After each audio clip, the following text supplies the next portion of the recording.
tarde, mais uma semana começando no prazer da sua companhia. Vamos aos assuntos do Olhares de hoje. Gente, 44% da população brasileira não lê e 30% nunca comprou um livro, é o que aponta uma pesquisa recente. Por outro lado, o número de leitores em ônibus, trens e metrôs no Brasil quase dobrou nos últimos 5 anos. Vamos falar sobre o incentivo a este hábito e conhecer um projeto super bacana chamado Esqueça um Livro. Ainda sobre esse assunto, tem a história de uma empregada doméstica que levava muito a sério a prática da leitura. Ela se formou em Direito e hoje é juíza. Uma história bem bacana, com uma curiosidade que você vai adorar. Na participação do Coronel Moretson de hoje, o assunto é o episódio do atentado contra a apresentadora Ana Hickman, tentativa de atentado contra a apresentadora Ana Hickman. Como é que a gente pode se proteger aí, cuidar mais da própria segurança? E hoje também é um dia super especial, nós vamos conhecer a moça que ganhou vários presentes aqui no Olhares, em parceria com a Mostra de Noivas Wedding Day que está acontecendo na capital. A Jennifer vai casar no próximo sábado. E faltando quase uma semana para o casamento, ela ainda não tinha acertado 100% o vestido de noiva. Super bacana a história, ela vai estar aqui com a gente, ela e o noivo, contando como é que foi essa emoção de ganhar tantos presentes. Quero saber se você tem dificuldade para se concentrar. Saiba que não está sozinho nessa. Estudos da neurociência apontam que durante 50% do dia o cérebro das pessoas está disperso. Vamos trazer dicas para você ter mais foco e atenção. Inclusive, para ler livro, um projeto que estimula a leitura. Quem vai conversar com a gente é o jornalista João Paulo Borges. Um prazer tê-lo aqui, tudo bem? Prazer, Maria Paula. Obrigado, tudo bem? Tudo bem. Vamos falar um pouquinho desse projeto Esqueça um Livro, que incentiva aí o hábito das leituras. A pessoa esquece, mas não esquece, na verdade. É um esqueça entre aspas, assim. Isso.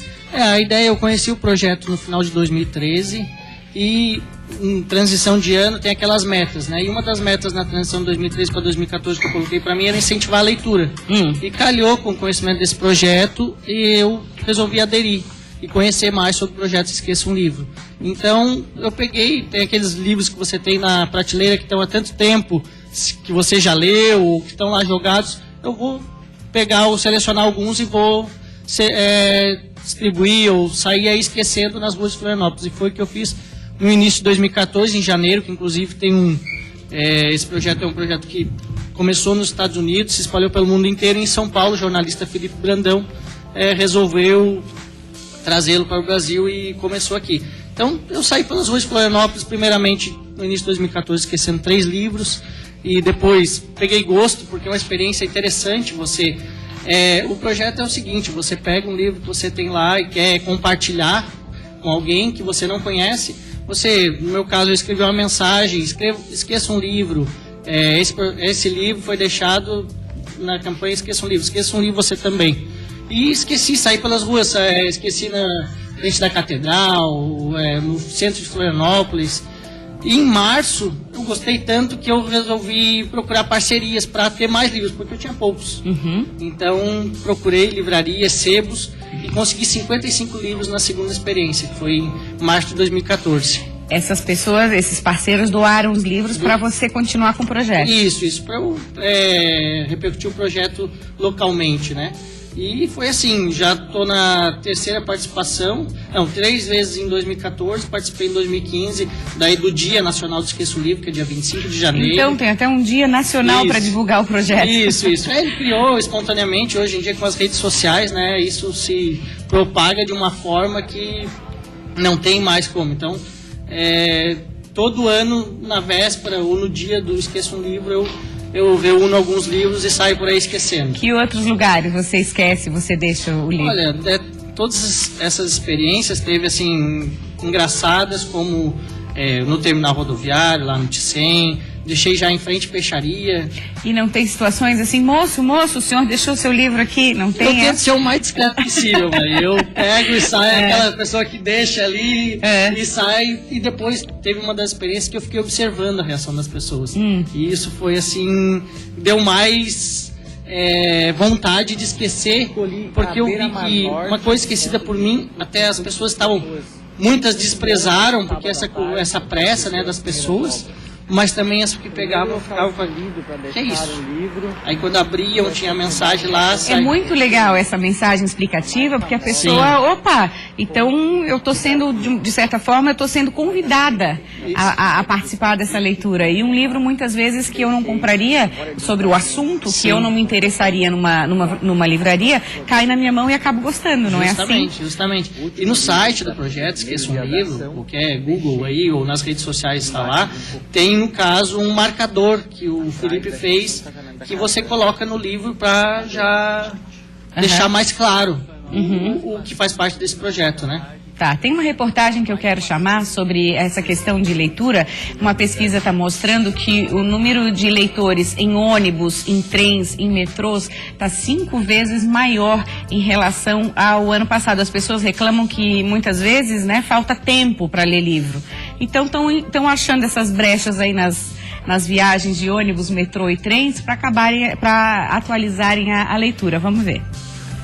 Sérgio sempre foi apaixonado por livros, mas até pouco tempo se sentia solitário no hábito da leitura, até que percebeu uma mudança. Quando eu comecei a vir de metrô para o trabalho, e sempre que eu entrava no vagão tinha alguém com um livro na mão. E era uma coisa que eu notava muitos anos atrás na Europa, super comum, e não tinha isso aqui. Ele começou a fotografar as pessoas com seus livros e postar nas redes sociais. Hoje tem uma página no Facebook com quase 40 mil seguidores chamada Tem Mais Gente Lendo. Recebemos fotos do Brasil inteiro, de várias cidades, no ônibus, no metrô, na barca Rio-Niterói. E agora, de fato, é notável, tem mais gente lendo sempre. E onde você mais lê?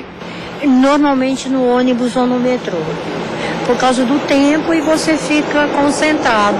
É um tempo que costuma ser perdido e eu tento aproveitar de alguma forma. A pesquisa Retratos da Leitura no Brasil apontou que, enquanto em 2011 apenas 6% da população lia no transporte público, em 2015 esse número quase dobrou. O livro ajuda a passar o tempo, entretém, informa. Só tem um problema. Se ele for muito bom, pode fazer o leitor se distrair. A gente dá uma olhada, aí não chegou ainda. Aí continua lendo, aí não chegou ainda. Aí quando vê, já passou. Ah, pois é, pode acontecer isso. A pessoa fica ali tão inserida no negócio, quando vê, o ponto já passou. Vamos terminar nossa entrevista, João, convidando, estimulando então as pessoas a participarem mais desse projeto. Precisa fazer alguma coisa além do que simplesmente esquecer o livro? Como é que tem que fazer? Não, é tão simples. Na verdade, é você ir na prateleira da sua casa, ver quais os livros lá que já estão cheios de traças ou de pó, e separar e sair pelas ruas da sua cidade, Florianópolis ou Grande Florianópolis, colocar uma mensagem, esse projeto faz parte, ou mesmo no site, baixar no site o marcador e deixar no seu trajeto para o trabalho, qualquer lugar que estimule a leitura. Eu acho que tem um ponto vital que a gente tem que saber, é que incentivar a leitura transforma vidas. Tá certo, transforma mesmo. Então agora você já sabe, se vê um livro assim em algum cantinho dando sopa, como se diz, pode pegar, que foi João Paulo e outras pessoas, tomara que também participem dessa iniciativa. Obrigada. Obrigado também, e Maria. Parabéns. Obrigado. Pela iniciativa, pela atitude. Valeu. Obrigado. A gente te conta agora uma história de uma empregada doméstica que se tornou juíza. Até aí tudo certo, mas o curioso, gente, é que ela estudou com livros que ela achava no lixo. Essa história de superação vem de Minas Gerais. Antônia Maria Faleiros tinha poucos recursos para comprar o material de estudos. Ela recolhia do lixo folhas borradas de um mimeógrafo que fazia apostilas de um cursinho preparatório. A dedicação foi tanta que ela ficou em 3º lugar no concurso. Antônia estudou Direito na universidade e se tornou juíza. Histórias assim servem para a gente seguir em frente quando pensamos em desistir, principalmente agora numa segunda-feira, semana começando aí, que sirva de estímulo para a sua semana ser super bacana. Deixa eu dar boas-vindas aqui pro Miguel Mastella. Tudo bem? Seja bem-vindo ao Olhares. Oi, Maria, tudo bem? Boa tarde. Tudo bem, prazer recebê-lo. Vamos falar um pouquinho do trabalho do nosso cérebro aí. Uma pesquisa recente mostrou que 50% mais ou menos da nossa atividade cerebral fica dispersa durante o dia? Então, Maria, exatamente. Só complementando, falando um pouquinho da reportagem anterior, né? Pois não. Um dos fatos que nos auxilia a evitar essa dispersão é a disciplina. Então, utilizar o tempo do transporte para se disciplinar com a leitura é um fator que auxilia muito nessa questão de devagar, né? Muita gente reclama, muita gente diz assim, né? Confessa que nem livro mais eu estou conseguindo ler, porque eu não tenho concentração, ou eu estou ali lendo, ou a minha cabeça está pensando em mil coisas. É assim a realidade? Como é que funciona mesmo? Exatamente. Uma das principais abordagens que o coach trabalha, que é uma atividade que eu gosto de fazer bastante, é auxiliar as pessoas a definirem as suas metas.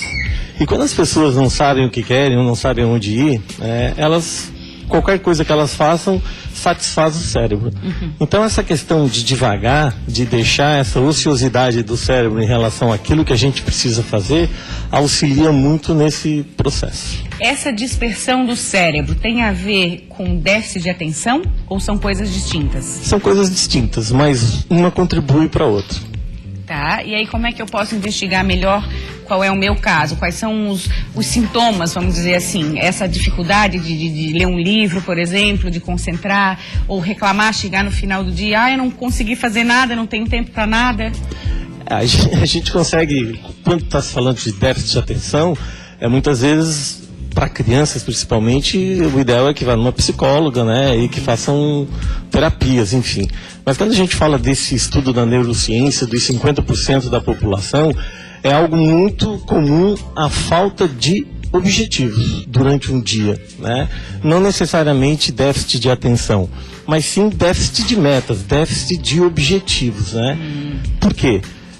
As pessoas elas ficam preocupadas em olhar as redes sociais, olharem os seus e-mails. Isso é uma coisa que acaba atrapalhando muito, né? Quando a pessoa não tem esse foco, essa facilidade de ter tudo na palma da mão, o smartphone mesmo, né? De forma que eu posso me disciplinar melhor, Miguel. Então, não tem nenhuma receita de bolo, né? E nada é muito fácil, mas passa pela determinação do objetivo e pela disciplina. A pessoa ela tem que aprender a gostar do que faz e ela tem que fazer, né? E fazer uma coisa de cada vez. Quando ela está na rede social, ela tem que determinar um tempo para isso. Quando ela for fazer e-mails, ela tem que determinar um tempo para isso. Inclusive a própria leitura. Nós precisamos criar o hábito da leitura, para que aí sim a gente consiga, através desse hábito, conseguir ler um livro. Essa questão de tempo em redes sociais é uma coisa que a gente tem que aprofundar mais a conversa até. Quantas pessoas que dizem, não, eu vou entrar 15 minutinhos, quando vê, passaram-se 5 horas, fácil, porque vai de um aplicativo para o outro, de uma rede para outra, e a gente sabe que uma coisa vai puxando a outra, e aí deixou de fazer coisas importantes até, como organizar a casa, ou como colocar a leitura em dia, é por aí? Com certeza. Quando a gente está falando em casa, a gente não tem aí uma prática de problemas com o público. Mas imagina uma pessoa que atende o público e às vezes deixa de atender bem por conta de estar ali no seu smartphone, olhando uma mensagem no Facebook ou no WhatsApp. Essas pessoas geralmente reclamam, né? Ai, meu dia parece que não tem 24 horas. Mas tem, 24 horas está aí para todo mundo, no mundo inteiro, o dia é igual. Por que algumas pessoas conseguem entregar no prazo e outras não?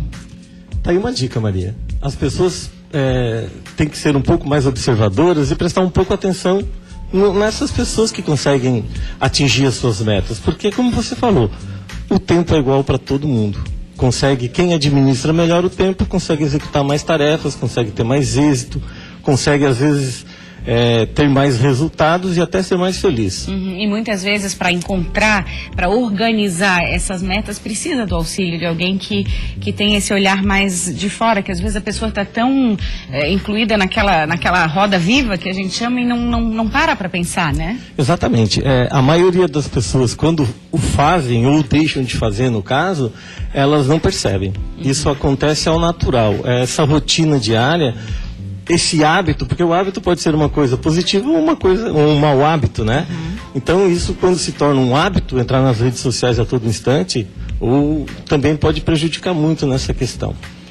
Quando eu falo da felicidade, uma das questões que mais frustram as pessoas é quando ela não consegue realizar uma meta ou uma tarefa. Gera frustração. Muita frustração. E aí a frustração vem a procrastinação, aí a pessoa fica triste, e aí ela, eu não vou fazer agora, eu vou fazer depois, e isso é uma roda viva. As coisas vão acontecendo, e quando chega o final do dia, não deu para fazer, não consegui, não deu tempo, o meu tempo não é suficiente.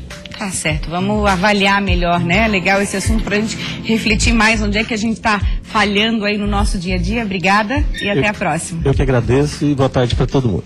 Deixa eu dar as boas-vindas agora pro Coronel Moretson, que está aqui conosco nessa segunda-feira. Tudo bem? Tudo bem, tudo bom. Parabéns, as duas entrevistas muito boas, hein? Sim, e a nossa também vai ser boa. Com certeza.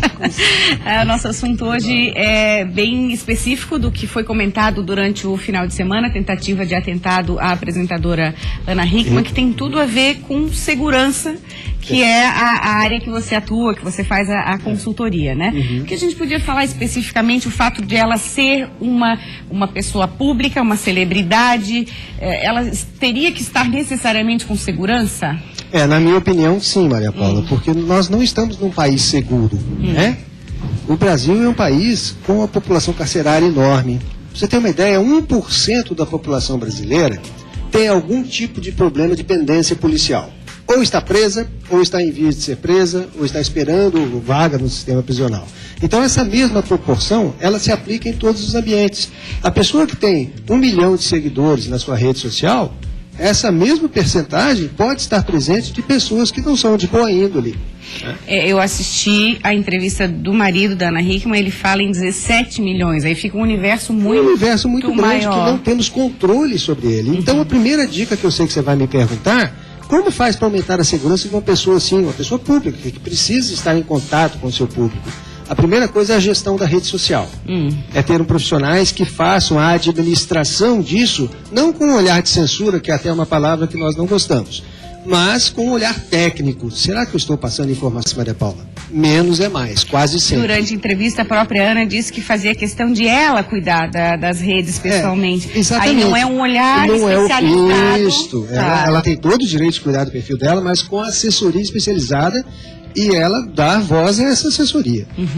Porque, por exemplo, será que é o caso de dizer passo a passo onde que ela vai estar e os horários em que isso estarão? Quer dizer, isso facilita,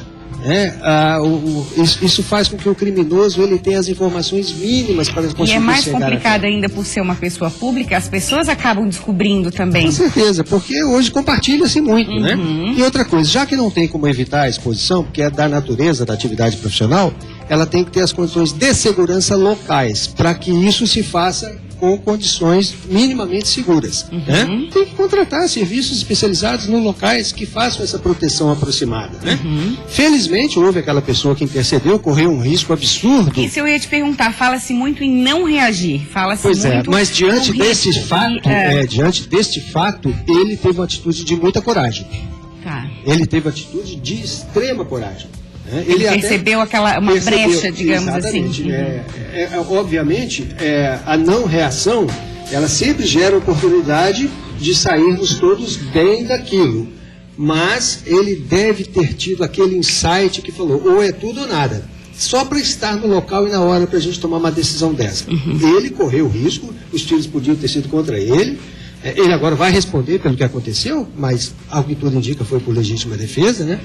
Mas ele foi de muita coragem. Agora, se tivesse um serviço especializado cercando aquela pessoa, né, para que não se aproximasse do agressor, nada disso teria acontecido. É aquela história, quantas vezes a gente, né, se pega pensando, não, isso não vai acontecer, não, isso é muito longe de mim, isso é Hollywood, tem que ter essa preocupação mais constante na sua opinião. Olha, atiraram em Mahatma Gandhi, atiraram no presidente Kennedy, atiraram em Martin Luther King, né? Esfaquearam outros, o premier israelense é a pessoa mais protegida do mundo, tem 500 guarda-costas que fazem a segurança do Benjamin Netanyahu. Então você imagina, essas pessoas, elas sabem a sua ameaça, monitoram as redes sociais, porque o perfil da pessoa que se manifesta na rede social às vezes diz muito a respeito dos riscos futuros.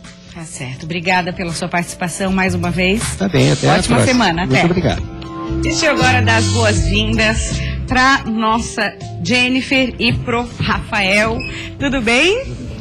Deixa eu chegar aqui com vocês, sejam bem-vindos a Olhares. Até então vocês assistiam Olhares lá na casa de vocês. Como é que tá sendo aqui entrar no estúdio, conhecer o estúdio? Muito nervosismo. Bastante. Faz parte, né? parte. Você sempre foi telespectadora do Olhares? Conta um pouquinho pra gente. Como eu tô desempregada, fico em casa à tarde e fico vendo. O programa é bem interessante e que deixa a gente bem focada, né? Olhando. E na sexta-feira, um dos assuntos que a gente estava abordando no Olhares era casamento. Uma mostra de noivas que aconteceu ontem e está acontecendo hoje na capital e chamou a atenção da nossa noiva aqui. Por quê? Porque eu vou casar no sábado, num casamento coletivo. E eu não tinha acertado ainda o meu vestido, né? Gente, ela vai casar dia 28 e ela ainda não tinha acertado o vestido. Quase uma semana antes. E aí? Eu tava bem apavorada. A noiva já fica nervosa com o vestido. tudo. Imagina sem o vestido. Pois é, verdade. Aí vi pra ligar, pra ganhar. Eu assim, meu Deus, agora é a hora, né? E foi bem a minha ligação certinho. Foi na hora que Na você hora ligou que eu falei liguei. o número do telefone. E você que tomou a iniciativa ou tinha mais alguém junto? Como é que foi esse momento? Tava eu, a minha cunhada e a minha mãe, a gente tava assistindo. Aí a gente tava vendo, veio parte que eu vi da noiva, daí deu o número, eu liguei rapidinho e deu certo. E aí? Aí todo mundo feliz, né? Minha mãe chorando, eu chorando muito. Bem felizes, né? É uma emoção muito grande, assim, Nossa, que já é um sonho casar, né? E ainda mais quando se ganha justamente o que está precisando. Verdade. E aí correu contar pro noivo. Ele estava trabalhando, quando ele chegou, eu falei assim, tem uma surpresa. Porque, assim, foi no programa, eu liguei e ganhei o vestido. Eu não acredito, sério. Aquela coisa assim, não pode. Eles ficaram todos felizes, fizeram um festão. Foi massa. E aí foram ontem receber, né? Como é que foi ontem? Conta. Foram lá em Jurerê, no Campanário, onde está acontecendo a mostra. A mostra, um evento bem bonito, tudo lindo. Aí fomos lá conversar com quem ia nos dar os prêmios, né? Conversar com a Mari Ferraz. Tudo lindo, nos recebeu muito bem. E agora, durante a semana, eu vou ver o restante, ver o vestido, fazer a prova amanhã do vestido. Tem que ser na correria, gente. Ela casa nesse sábado. Ela casa, mas vai dar tudo certo. Eu tenho certeza que a Mari vai agilizar tudo. E aí, escolheu o bolo. Queremos saber as fofocas aqui, os detalhes. Escolhi o bolo. Ela já entrei em contato com ela, escolhi o modelo, o sabor do recheio, tudo. Que vai ser de quê? Vai ser de chocolate. Tá. Aí o vestido eu vou ver amanhã. A da maquiagem vou fazer no sábado de manhã. O penteado também. Ela já ganhou, gente, ela ganhou maquiagem, ela ganhou o cabelo, ela ganhou o vestido, que é, né, o teu sonho. Ela ganhou um bolo, que é o bolo fake que eles chamam só pra fazer as fotos, e também um bolo com 100 fatias. Isso. E ganhou também fotos que vocês vão fazer. As fotos nós vamos fazer um álbum dos noivos. Assim. Que legal, que legal. E o Rafael? Quem pediu quem em casamento aqui? Ela me pediu em casamento. Ela te pediu. A Jennifer não é fraca. Não. Quanto tempo de relacionamento? 3 anos, no começo de maio agora. Que legal, a gente tá se sentindo meio madrinha aqui. O programa tá meio madrinha e padrinho dos dois aqui. A Mari também, né? A Mari Ferraz, que tá também ajudando a viabilizar esse sonho. Do vestido, você pode adiantar alguma coisa? Tem preferência por cor? Como é que você sonha o seu vestido? É um vestido branco, né? Branco. Toda noiva sonha. Sim, com véu. Lindo, perfeito. Ó, já tem a marcha nupcial aí pra empolgar. E como é que foi o pedido de casamento? Simplesmente eu não estava na nossa casa, fiz uma janta pra ela, maravilhosa. Ela bem assim, quer casar comigo? Bem assim, aceito. Opa! Eu falei pra ele, assim. Eu case, roupa lavada e ele faz a comida. Uma troca boa. E ele cozinha bem? Bem. Qual é a especialidade? O que ele faz de melhor, O que assim? eu mais gosto que ele faz é o risoto. O risoto? E naquela noite especial do pedido foi era o o risoto? risoto. Aham. Risoto de quê, Rafael? De frango e um vinhozinho para acompanhar.